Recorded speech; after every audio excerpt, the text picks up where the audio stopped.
Representative Alexandria Ocasio-Cortez reportedly held up to $50,000 in student loan debt while being a strong proponent of cancellation. This is according to filings reviewed by Fox News. AOC's recently released financial disclosures show that she maintained between $15,000 and $50,000 in student loan debt in 2022.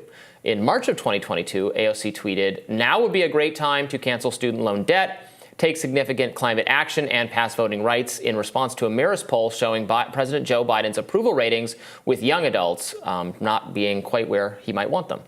After the Supreme Court canceled Biden's student debt plan, the Biden administration offered a workaround plan that would provide a 12-month, quote, on-ramp to assist borrowers, Fox writes, but AOC insisted that this was not enough, rightly so, in my humble opinion, and suggested Biden suspend interest payments for a year. You are not only a member of Congress, I believe you still have student loans. This plan could take up to a year to take effect. Is there more that he could or should be doing? You know, yes, I believe that there are several steps that we should be considering as well to go a step beyond. I would like to see interest payments suspended during this time, especially during that 12-month ramp up period.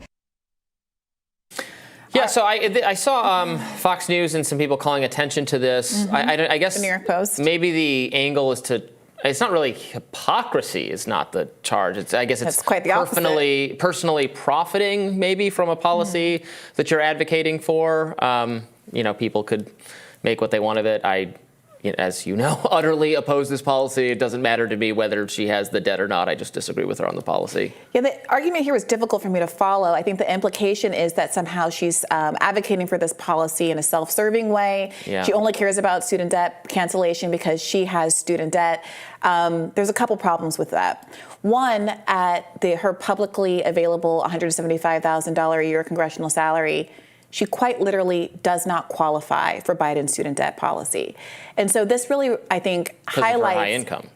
How extremely, stupid so many of the critics have been, who have such a inadequate understanding of what Biden's policy even is, that they would believe that AOC is even eligible. Because of people like that, this is a means-tested policy. So yes, it completely excludes someone who earns as much as AOC does. You would have to earn under $125,000 a year to be qualified for that.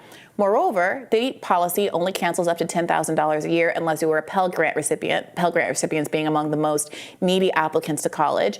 AOC does not appear to have been a Pell Grant recipient, but even so, her $50,000 of student debt, that's predicted by the Washington Post and Fox News here, this policy would not even wipe out her own debt. So the argument is that she is doggedly pursuing a policy that would help her somewhat, but wouldn't help her nearly as much as Donald Trump's policy, which was to suspend the student debt into this moratorium that Joe Biden is now lifting. Now, the last argument seems to be that somehow her holding on to this debt, despite having a good salary in Congress, is evidence of her own kind of financial negligence.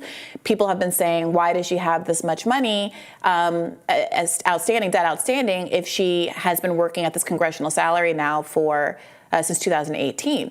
Well, what's notable is that she worked at that salary for 2 years before COVID hit and the moratorium kicked in, at which point the payment obligation stops. So I think most people just stop paying their debt. Why would you pay instead of saving your money, being able to use your money, invest your money, get interest on your money, use your money in much smarter ways, and save it up so that when the moratorium ends, you're in a good position to pay it off without having to earn those interest payments.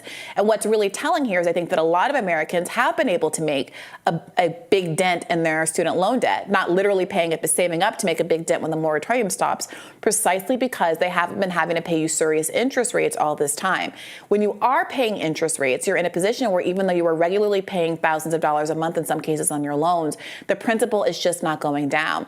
And perhaps if you've never had a six-figure student loan burden the way that AOC likely did going to Boston University, which is $40,000 a year approximately when she graduated, then you wouldn't have had the experience of paying $18,000 a year on your student debt and only paying $5,000 to the principal. But I suspect that is the situation that AOC was in, especially since she was a low-income worker prior to joining Congress, who likely was not able to pay the thousands of dollars to her principal that someone like myself, who was on a 10-year repayment program out of law school, was able to pay. It sounds like an outrageous scam, and you should not take out that amount of money to go to Boston University. But here we are. Lots of people do. They should not, and I utterly oppose this policy, as I've said numerous times. One other interesting aspect of this is that the moratorium is lifting next month, and it seems that 56% of student loan borrowers are going to have to make a really hefty choice between their debt and buying groceries. We've talked at length about how about half the country is unable to respond to a $400 emergency. The average student debt payment is more than that. So in a world where Joe Biden is making this argument that Bidenomics really worked and that people are able to pay their bills and inflation is down and they're not facing the same kind of struggles that they were, let's say, a year ago, because of his own policy choices, negotiating the end of the moratorium in exchange for the debt ceiling passage about a month ago. Now, a lot of his constituents or potential constituents are going to be faced with a lot of financial hardship. And the question is whether or not they're going to take that out on Joe Biden at the polls. I mean, financial hardship in these cases that, again, I'm sorry, is entirely of one's own making. Okay, so there's 44 million Americans who are student debtors, and that will be voting. And whether or not you think it's right or wrong, they have the opportunity to show their displeasure with the policy of the Biden administration by choosing not to vote for Joe Biden and withholding their votes as a consequence of his willingness to gamble their financial future away. And to agree with you, Robbie, their willingness to gamble their financial future away. Sure. So they don't have to vote for Biden. It's not my problem, and I don't have to subsidize people who take out a bunch of money and throw it all away at the casino and say, sorry, now I have to pay back this money I willingly took out. That's not my problem. That's not hardworking taxpayers' people's problem. Okay. It's not people who have their financial house in order.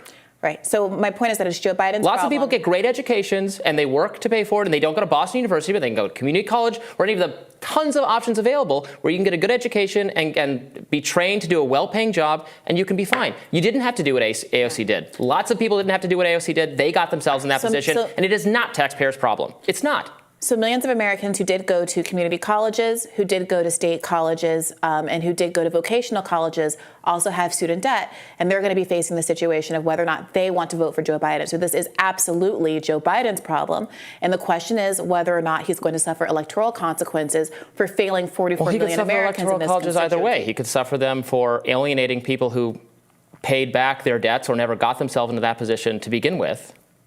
Polls suggest that the bigger loss for him is the people who are the 44 million debtors, not because this is a policy that is more popular than it is not. It is very interesting to note, though, for vote viewers that missed our conversation with Jill Biden's comms person who was on the show a couple of weeks ago, there was agreement between him and you, Robbie, on this particular point. And I think that really does showcase how out of step the Biden administration is with so many millions of Americans who, again, whatever you think of them, they're irresponsible, bad, horrible, stupid, negligent people, however you want to characterize them, that's the voters. So if the pitch to the American voter is you were too stupid and negligent to live your life properly, that's a pitch that people can make.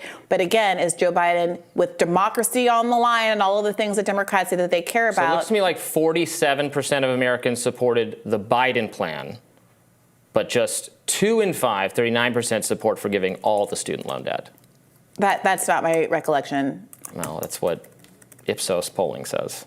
USA Today, Ipsos polling from May 2023. I mean, maybe it's popular with the kind of, I mean, he doesn't need to win primary voters, but, you know, to distinguish himself in the Democratic field, I don't know, among the most progressive people, but.